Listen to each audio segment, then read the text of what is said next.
Welcome to the deep dive. Today we're tackling progressive web apps, or PWAs. Right. You've likely used them, maybe without even realizing, think of them as, well, super-powered websites that kind of feel and act like native apps. Exactly. Big names are using them now. Yeah. Outlook Web Access, Twitter Lite, Pinterest. Oh, yeah. Even like retail brands. Yeah, Lancome, Adidas, Puma, American Eagle, Instagram, Telegram, Tinder, Starbucks. They're all in on PWAs. Wow, okay. So what's the big deal? Why are they so popular? Well, for you, the listener, PWAs often load faster. Parts of them can, live right on your device. Ah, And you skip the whole App Store installation hassle. Updates. Yeah. They just happen automatically. nice. Plus, they aren't tied to a specific app store. Your browser handles a lot of the initial security. They work across different devices, often function even when you're offline, and can even send push notifications, like a real app. And you can add to home screen, right? So it looks just like another app icon. Precisely. It really bridges that gap between the open web and the, let's say, more walled garden app stores. It's fascinating, actually. That sounds incredibly convenient, genuinely useful, but, well, like with any tech, there's usually a flip side, isn't there? We're probably not getting the full native experience. That's a fair point, yeah. PWAs might not have access to every single hardware feature your phone or laptop offers. Like what specifically? Things like maybe the really advanced fingerprint scanning, sometimes NFC, Bluetooth interactions, or even, specialized hardware like a MacBook's Touch Bar. Right, the deeper integrations. Exactly. And while browser security is pretty robust, it might not have some of the very specific hardened security measures you sometimes find in native apps. Think like certificate pinning. Okay, so that balance between convenience and maybe that deeper level of native capability or security, that's interesting. It is, and that's really why we're diving deep today. Right. So our mission here is to cut through the hype a bit and really explore the security side of PWAs. Yeah. We've sifted through blog posts, watched some YouTube discussions, even dug into the Mozilla Developer Network docs. MDN, always a good source. Yep. To bring you a clear picture of what you need to be aware of, security-wise. Precisely. We want you to get the benefits, but also understand the potential pitfalls. Use them wisely. Okay, so we keep saying progressive web app. It's clearly more than just a website bookmark on your home screen. What really defines a PWA under the hood? What's the tech? You're right. It's more fundamental than that. The real magic comes down to a couple of key web technologies, primarily the web app manifest file and service workers. Manifest and service workers. Got it. Those are the core ingredients that transform a regular website into something that feels and functions much more like a native application. Okay, let's take the manifest first. Sounds kind of important. Is that like the PWA's blueprint or something? In a way, yeah. You could think of it like that. The web app manifest is basically just a JSON file, and it tells the browser how to handle the PWA when you install it, how it should look, how it should behave. So like the app's name and icon. Exactly. Name, short description, the icon that shows up on your home screen, how it should be displayed, like should it open full screen, standalone, without the browser's address bar. Ah, okay, so it feels more integrated. Right. It's the metadata that makes the web app feel like it belongs on your device.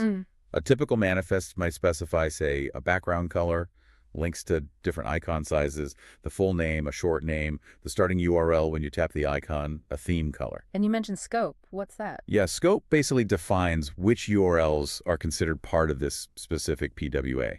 So the browser knows when you're inside the app versus navigating away. Okay, that makes sense. Manifest handles the presentation, the identity. What about these service workers? They sound like they're doing the real, heavy lifting. They absolutely are. Service workers are essentially JavaScript files. But the key is they run separately in the background, independent of the main web page you're looking at. In the back. Yep. And they're the engine that enables those cool app-like features we mentioned. Push notifications showing up even if the app isn't open. Right. The ability to browse content even when you're offline because it's been cached. Syncing data in the background. All that stuff. How do they manage the offline part? Well, what's really neat is they act as a programmable proxy.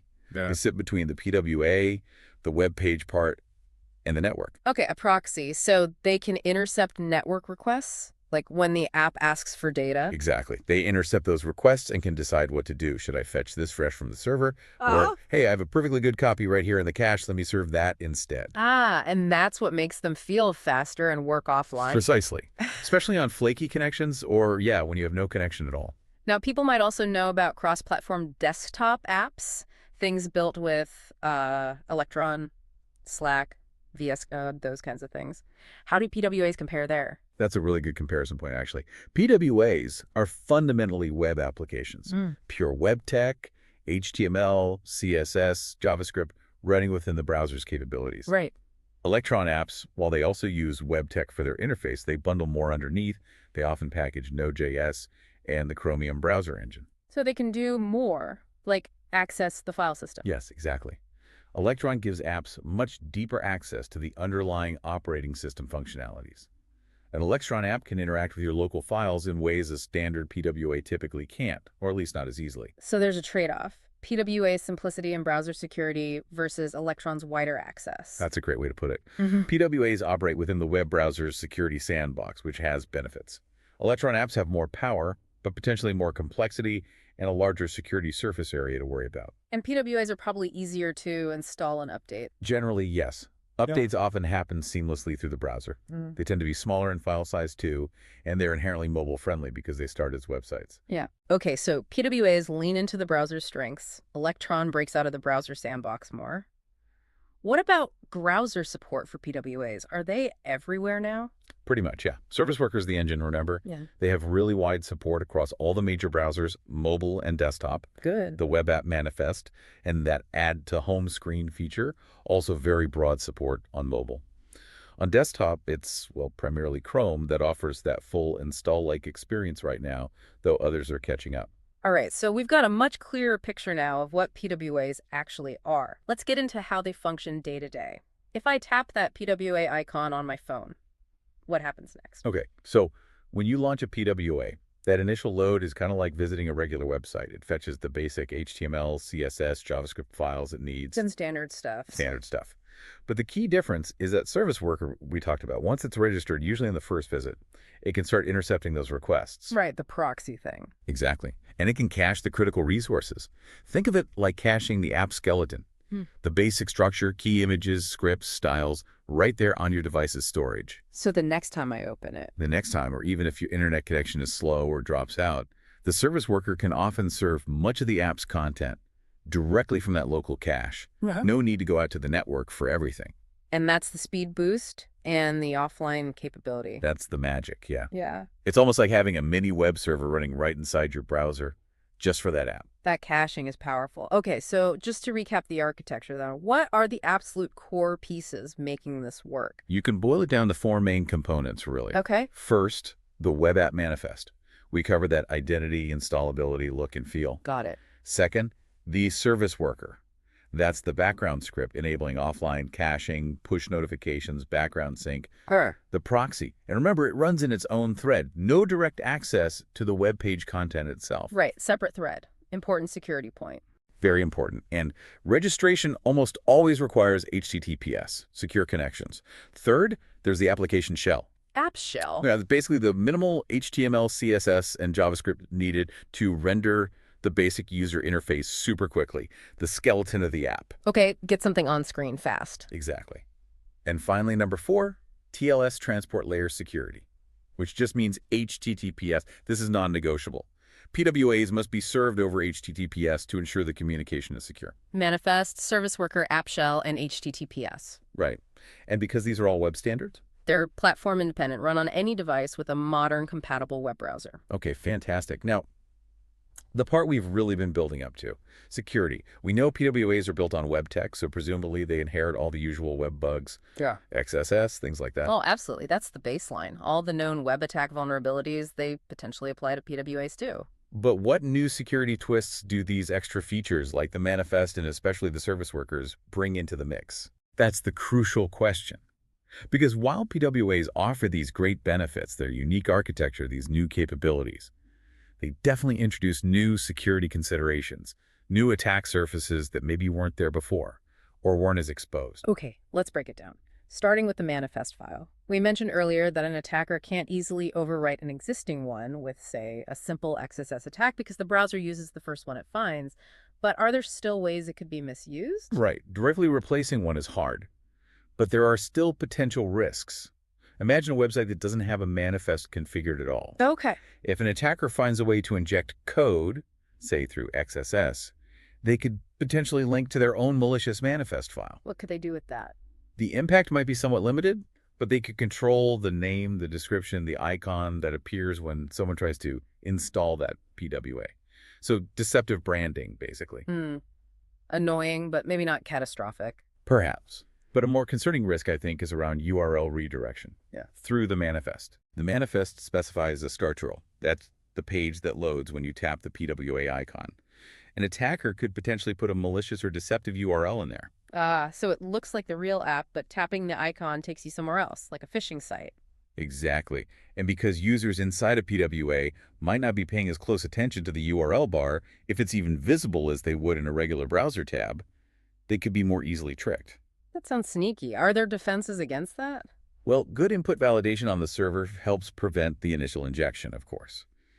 And some browsers are implementing a new content security policy directive called Manifest-RC. Manifest SRC. Yeah, it lets the website owner specify where a valid manifest file can be loaded from, so you could restrict it to only your own domain, preventing an attacker from linking to one hosted elsewhere. It's an extra layer. Okay, that's good. Now, what about service workers? You said they're like proxies, intercepting network traffic.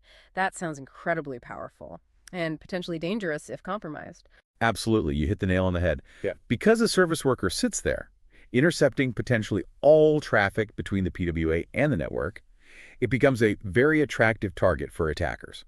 If they could take control of it. If they could compromise or install a malicious service worker, they could potentially hijack connections, modify data on the fly, serve altered content back to the user, inject malicious scripts, basically a persistent man-in-the-middle attack running right inside the user's browser for that specific site. Yikes. That's why HTTPS is required for them, right? To prevent tampering during installation? Precisely.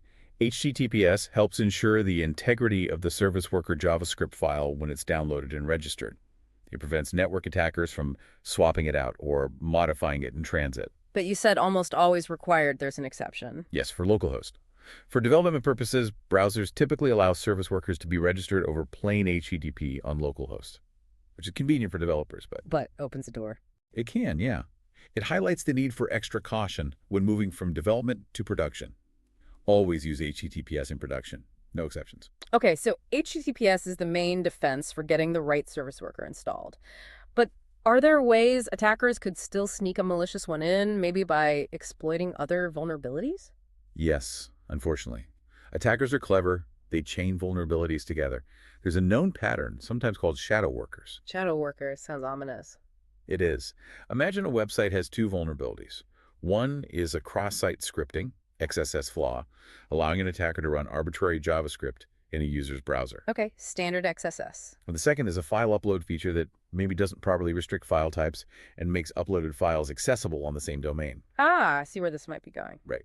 The attacker uploads their malicious service worker script file using the upload vulnerability. Then they use the XSS vulnerability to inject a small piece of JavaScript that tells the browser to register that uploaded malicious script as a service worker for the site. Wow, so they combine two different weaknesses to get persistent control. Exactly. The Shadow Workers project demonstrated this. Once that malicious service worker is installed, it can stick around, intercepting traffic, potentially running other malicious code, maybe even scanning the user's local network from within the browser. It turns a temporary XSS into something much more persistent and dangerous. That really underscores how different website features can interact in unexpected, insecure ways. You also mentioned something earlier, a dormant service worker attack. That sounds even stealthier. It does, yeah.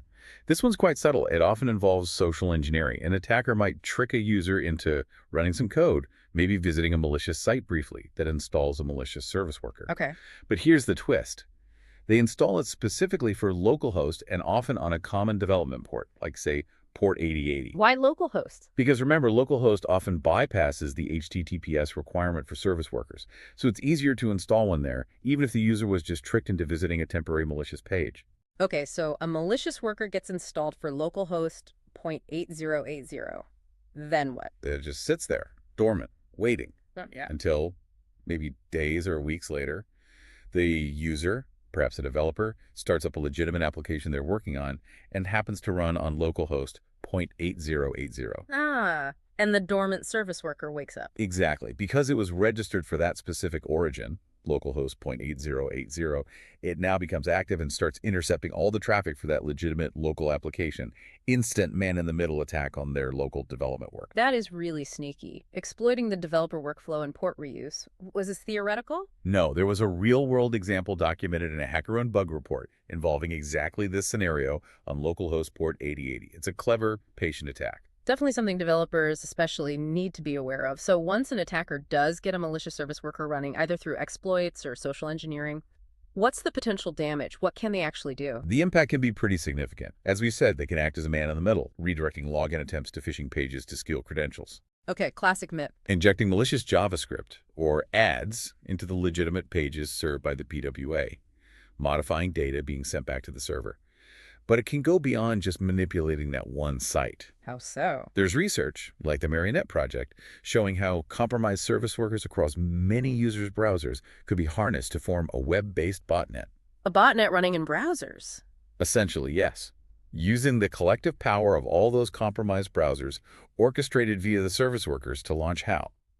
Distributed denial of service, DDoS, attacks against other targets, perform cryptocurrency mining without the user's knowledge, Wow. even distributed password cracking attempts, all coordinated silently in the background via these hijacked service workers. So it's not just about attacking the user of that PWA, but using their browser as a weapon against others. That's scary. Are there any built-in limits, things service workers can't do for security reasons? Thankfully, yes. The designers were aware of the potential power here, so there are some important built-in restrictions. Like what? Okay, first, service workers do not have direct access to the web page's DOM, document object model. They can't directly manipulate what you see on the page or read form inputs directly. How do they communicate with the page then? They have to use a specific messaging system, the post message API. They send a message, and then the JavaScript running on the actual web page has to receive that message and decide what to do with it. It's an indirect communication channel. Okay, that adds a layer of separation. What else? They also don't have direct access to cookies or to the traditional local storage or session storage. Where sensitive session IDs often live. Exactly. Service workers can use other storage mechanisms like the Cache Storage API for caching responses and IndexedDB, a client-side database, but they're kept separate from those potentially more sensitive storage areas. Any other restrictions? Yeah, they're also prevented from reading or setting certain sensitive HTTP headers. Headers often used for authentication or security controls like set cookie or authorization. The browser blocks the service worker from messing with those directly. Okay, so those limitations are crucial. They contain the potential damage if a service worker gets compromised. It can't just do anything. Correct. It's powerful within its domain network requests and caching, but it has defined boundaries. Right. But even with those boundaries, PWAs are still fundamentally web apps. Built with HTML, JavaScript, maybe frameworks. So they must still be vulnerable to all the classic client-side attacks we know, right? Like a good old cross-site scripting. Absolutely, 100%. Yeah. All the usual suspects apply. PWAs are susceptible to the whole range of common client-side vulnerabilities associated with HTML5, JavaScript itself, and any libraries or frameworks they might be using. You mentioned post message for communication between the service worker and the page. Can that be a weak point? It definitely can be if not handled carefully. If the PWA's main page just blindly accepts any message via post message and, say, injects the message content into the page, that's a recipe for XSS. How should it be done safely? The key is origin validation. When your page receives a message, it must check the origin property of the event object. Is this message really coming from my own service worker or my trusted iframe or wherever I expect it from? If the origin isn't right, ignore the message. Don't process untrusted data. Hey, I always check the origin. What about other common web vulns? Course. Cross-origin resource sharing, yeah. Misconfigurations here are classic problems. If a PWA's backend API sets its access control allow origin header to wildcard, Allows anyone. allows any other website to make requests to that API and read the responses.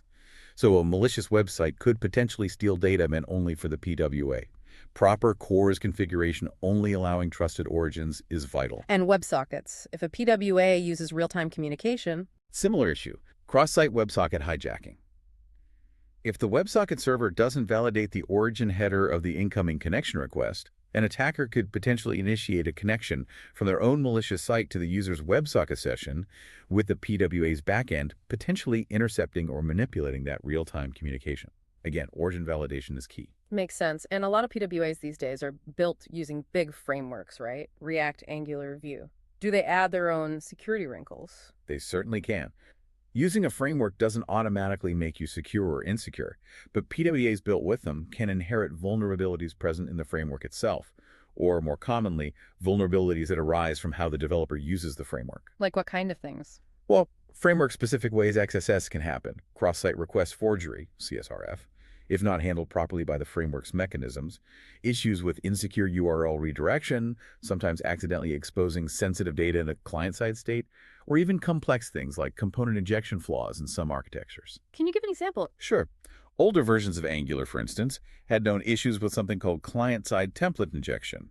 If user input wasn't properly sanitized before being included in a template, an attacker could potentially inject Angular expressions that would then get executed, leading to arbitrary JavaScript execution. So keeping frameworks updated and following their specific security guides is critical. Absolutely essential. Frameworks evolve, and security patches are released for a reason. We even saw reports recently, some kind of campaign using malicious JavaScript injected into regular websites, specifically targeting mobile users. Yeah, that was an interesting one. Attackers were injecting scripts into compromised websites. These scripts would detect if the visitor was on a mobile device. Only mobile. Why? That was part of the trick. By only targeting mobile, they might evade some desktop-based security scanners or analysis, and the goal was to redirect these mobile users to, essentially, adult content scam PWAs. And they wanted them to install the PWA.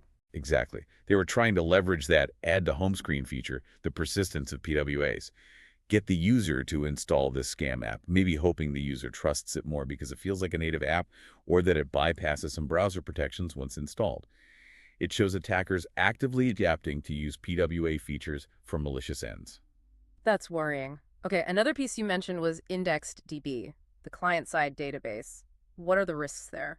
Right, IndexedDB is super useful for storing larger amounts of structured data on the client side, especially for offline capabilities. But it comes with its own security considerations. Like what? Is it easy for other websites to steal data from it? Not directly, usually. The main protection is the browser's same origin policy. Just like with cookies or local storage, one website origin generally cannot access the IndexedDB data belonging to another website origin. Okay, so the browser sandbox helps, but what are the risks within the PWA itself? Well, like any database, if you don't validate the data you're putting into IndexedDB, you could potentially store corrupted or malicious data, which might cause problems later when the app tries to read and use it. Input validation is still key. Makes sense. There are also more subtle risks. For example, if the PWA code that interacts with IndexedDB isn't careful about checking origins when receiving data, maybe via post message, it could potentially leak information to third parties or be tricked into storing spoofed information from third parties. So internal logic flaws. Exactly. And while direct cross-origin access is blocked, there have been theoretical concerns raised about things like DNS spoofing. If an attacker could trick the browser into thinking their malicious site is the legitimate origin or in poorly configured shared hosting environments, maybe potential cross-directory attacks allowing access. These are more edge cases, perhaps, but show that the same origin policy isn't always foolproof if other layers of security fail. The main point is, don't treat IndexedDB as a secure vault for highly sensitive data without careful consideration. Okay, so be careful what you store there and validate everything going in and out. Now let's zoom out a bit. How do PWAs stack up against traditional native apps, purely from a security viewpoint? Are there fundamental differences in the threat model? That's a really good and complex question. There are definitely differences. Take authentication. Native apps can often tap into OS-level biometrics or secure key stores for a smoother, potentially more secure login. PWAs usually rely on web-based login flows. The big risk here is if a PWA is poorly designed and tries to store credentials insecurely on the client side, that's a major no-no. Okay, what about authorization? Checking what the user is allowed to do. In PWAs, especially those doing a lot of rendering and logic on the client side, there's a risk that authorization checks might be implemented only in the client-side code, and client-side checks can often be bypassed by a determined attacker. Robust authorization really needs to happen on the server side, just like in traditional web apps. Native apps might sometimes have more complex client-side checks, but server-side is always key. Session management, keeping the user logged in. That needs care in PWAs too, especially with offline use. If session information is stored locally, say in IndexedDB, you need to be really careful about validating it when the app comes back online. Has it expired? Could it have been tampered with while offline? Input validation. Even more critical on the client side for PWAs, arguably. Because the app might operate offline for periods, it can't always rely on the server to catch bad input immediately. So strong client-side validation is crucial as a first line of defense, followed by server-side validation, of course. Interesting. Any other differences jump out? Well, URL awareness, like we talked about with the manifest, users might be less likely to scrutinize URLs or notice redirects within the PWA's windowless frame. Location restrictions. Native apps can often use OS features to enforce geographic boundaries more reliably than a PWA, especially if the PWA is offline. And even the standard browser security features, things like security headers, CSP, HSTS, built-in XSS filters while they still apply. Their effectiveness, or how they interact, might be slightly different in the PWA context compared to a regular browser tab. It's a nuanced comparison. It really sounds like developers building PWAs need to be extra diligent. They're blending web convenience with app-like expectations, and that requires careful security design. Exactly. Okay, so given all these potential pitfalls, what are the concrete steps developers should take? Our sources, particularly Secure Layer 7, laid out some best practices. Can you give us the highlights? Absolutely. Let's run through the key ones. Mm-hmm. First and foremost, implement thorough client-side input validation.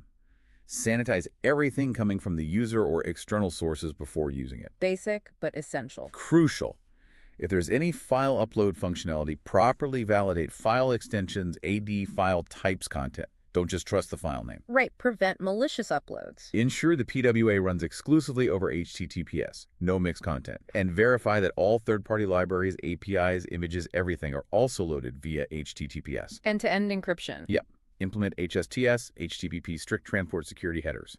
This tells the browser to only connect to your site over HTTPS, preventing downgrade attacks. Good one. Use content security policy, CSP headers. Yeah. This is huge for mitigating XSS and data injection attacks by defining exactly where scripts, styles, images, etc. are allowed to load from. CSP is powerful, yeah. For the web app manifest, consider ways to make the user aware of the underlying URLs, maybe during install or if a redirect happens from the start URL. Transparency helps. Makes sense. Implement the same origin policy SOP correctly in your code. That means rigorously validating origins for post-message communication, for CORS configurations, don't use wildcards, and for WebSocket connections. Always check that origin header. Validate, validate, validate. Pretty much. And finally, be extremely cautious about storing sensitive information in cache storage or IndexedDB. If you absolutely must store something sensitive client-side, encrypt it if possible, and have clear mechanisms for removing it promptly, like when the user logs out. Minimize the exposure time. That's a really solid checklist. It definitely drives home that secure PWA development requires understanding both traditional web security and these newer PWA-specific aspects. Exactly right. PWAs are genuinely powerful. They offer this fantastic, convenient blend of web reach and app-like experience. But, yeah, that blending means they face security challenges from both worlds. They rely on web tech, making them vulnerable to web attacks, but their enhanced capabilities, service workers, client storage, they introduce new vectors too.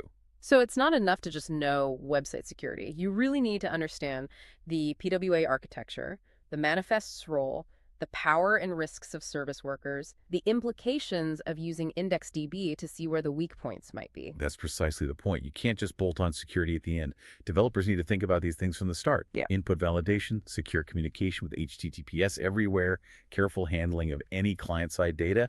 These aren't optional extras. They're fundamental for building PWAs that users can trust. So as PWAs inevitably become even more common, woven into our daily digital lives, staying informed about this security landscape is vital for developers building them and for us using them. Any final thought for our listeners navigating this space? Yeah, just one perhaps. As you use more PWAs, maybe get curious. Pop open the developer tools in your browser sometime on desktop. It's usually just F12. You can often see which service workers are running for a site under the application or storage tab. See what's going on behind the scenes. Peek under the hood. Exactly. And just be mindful of the permissions you grant when you choose to add to home screen or install a PWA. Understanding a little bit about how they work helps you appreciate the benefits while also being, a savvy, security-aware user. It's all about being an informed digital citizen in this evolving web.